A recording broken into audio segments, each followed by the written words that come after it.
Everyone says that you need joysticks to run excavators in Farm Sim 25, but I don't use them and you don't need to either. This entire setup is keyboard and mouse, no controller, no joysticks, and I'm loading pay dirt, mining gold, and doing logging just fine without any of that. If you've ever been intimidated by excavators because you thought extra hardware was required, this video is for you. I'll show you the exact keybinds and how to make operating feel smooth. It helps to have a gaming mouse with side buttons, but it is not necessary. I use the Logitech G502 Hero, and I primarily just use these two side buttons here for the bucket curl in and out. It has 5 total extra side buttons. And these side buttons can be programmed to any action or any key click. You can also program the DPI, which is the dots per inch. This will help customize your ability to be smooth while operating. On a mouse, this measures its sensitivity, indicating how many pixels the cursor moves on the screen for every inch you physically move the mouse.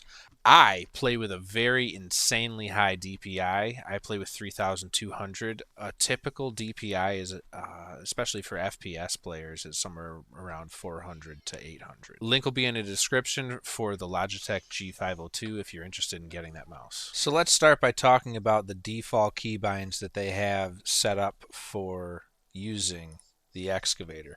You're going to find it here in the crane section. You want to go to settings, go to controls, scroll down to the crane section. When we get there, what we're going to see is raise crane arm 2, lower crane arm 2 is going to be your keybinds, and they currently have it set up so you click the right mouse button and you drag the mouse up and down for raising and lowering the crane. They have the same thing for the bucket curl in and out. The bucket is also going to be tied to the right click and drag left and right, and that'll be extend crane arm, and retract crane arm. While rotating the cab is going to be left click and then drag the mouse left and right, and then raising the crane boom is going to be hold left click and drag up and down. So most people's experience when they hop in an excavator is they use these default settings, and the reason it's not very good is if you see here, I can't do 2 motions at once. I can't curl the bucket while I'm moving my cab left and right. I can't bring the arm in and out.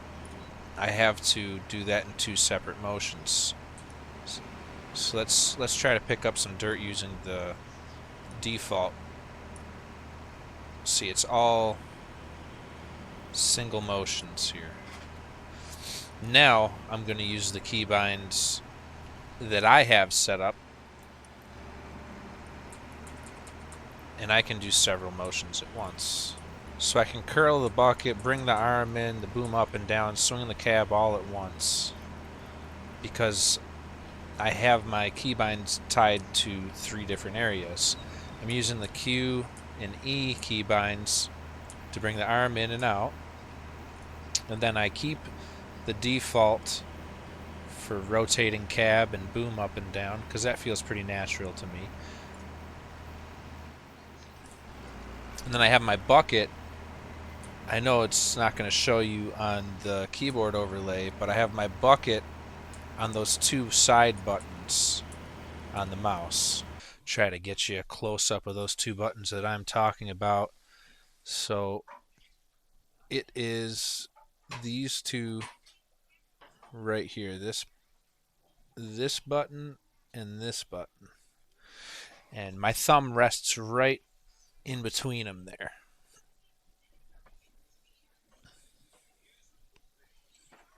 Right in between them there, so I can. It's pretty easy to curl in and out with the bucket.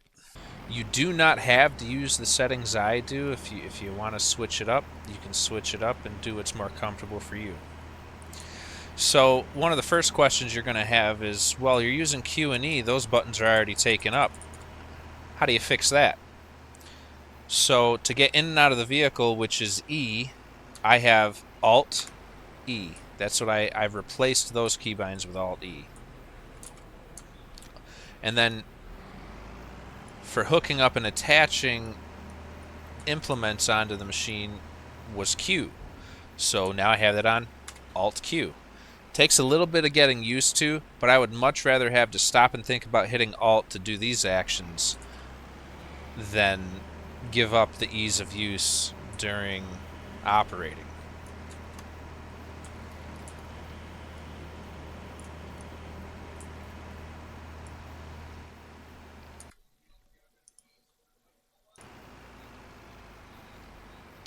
So let's go back to the settings here, and I'll show you exactly what you need to change. So we're back here in the settings under crane, and I would leave these first 4 here alone.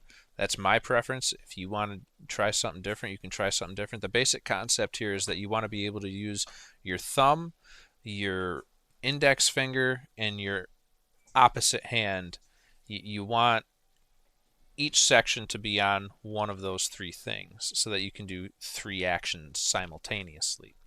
For me, I find it most natural to leave the default for the rotate cab left and right and the raise boom up and down, which are these first 4 settings. And now we go down to raise crane arm 2 and lower crane arm 2, which is bringing the arm in and out. And then you have the bucket, which is extend crane arm and retract crane arm. So these are the settings that you're going to want to look at and play around to do whatever is to your taste. Now, if you're like me, and I find it really convenient to use Q and E because it's right next to the WASD, you're going to want to rebind your in and out of vehicle and your attach implements button. So we're going to go there and show you how to do that. So we're going to be looking under the vehicle section. Right here under enter is going to be what you're going to want to replace E with Alt E.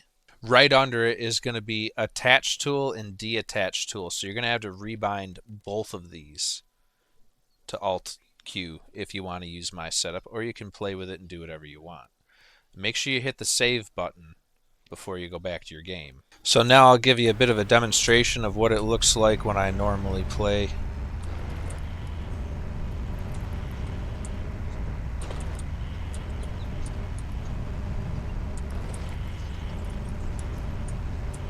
I've seen people that have joysticks that don't operate this smooth. These settings also apply to your wheel loader. There's the bucket right there. I know it keeps saying I'm clicking shift.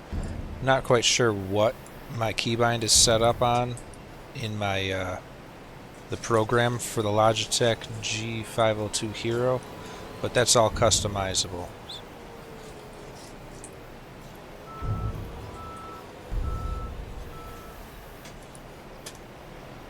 If you guys enjoyed the video, please hit the subscribe button, and if you want a tutorial on how to use the surveyor from the TerraFarm mod, click here.